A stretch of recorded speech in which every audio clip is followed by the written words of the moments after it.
Mu gihe hari haramusahimbazwa kuri wa 18 Kigarama mwaka wa 2021 umunsi wahariwe igiti mu Burundi, abenegihugu ku mitumba ya Gahe, Tenga na Rubirizi muri zone Rubirizi komine Mutimbuzi bazindukiye mu gikorwa cyo guteragira imigano ku nkombe z'uruzi Gikoma. Mukuru mutumba wa Rubirizi Jafet Ndayishimiye aramenyesha igituma bashimye kuza kurangurira ico gikorwa ruzi Gikoma. Gituma abajejwe ibidukikije bagwindiriye ko byavuye mu raporo twagiye turatanga kuko uruzi rusanzwe rubangamiye igisagara cacu ku mutumba wa Rubirizi.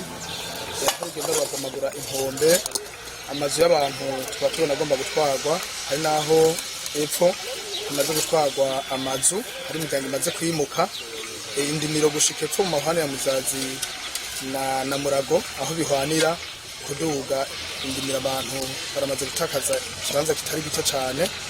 Ni nayo ntumbero yatumye uyu munsi tuzinduka dutera ibidukikije, amubona twagiye turatera imbingo umunsi natwe ko dushiramo imigano kugira ngo dushobore gukomeza inkombe ruzi rwacu, naho dukunda inzuzi mugabo tugerageze zigire ico zononeye abenegihugu nabo.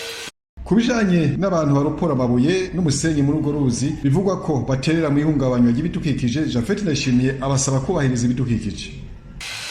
Aba bantu baropora usibye ko basanzwe babikora batubahirije amategeko ajanye no kuropora mu nzuzi, tugize iminsi tubabuza, twaragiye turabaka ibikoresho mbere, hari nabo twagiye turashikiriza inyamiramabi.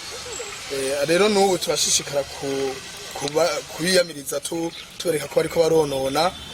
Murabona ko hepfo y'uruzi rw'ikaburimbi hariho aho n'ubu bariko bararopora mugabo baciye biruka. Rero turasaba ko abo bantu bakubahiriza ibidukikije bakareka kuropora muri uruzi, kuko aruzi ruca hagati mu mihana bariko baronona ari babomagura izo nkombe.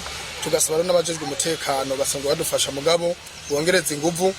Twanasavye n'abajejwe ibidukikije muri komine ko boshiramo inguvu cyane, kuko abo bantu minsi baraduhenda ko bafise impapuro, ariko tumaze kumenya ko ata mpapuro bafise.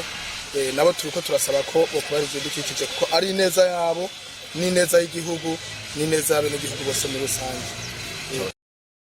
Kuri ico kibazo nyene cerekeye abaropozi, umupfasoni Asteri Nduhira ubusa ajejwe ikigo c'igihugu kijejwe gukingira ibidukikije OBPE muri komine Mutimbuzi ahamagarira abo baropozi kwisunga amategeko bakarondera impusha zibaha uburenganzira bwo gukora ico gikorwa cabo.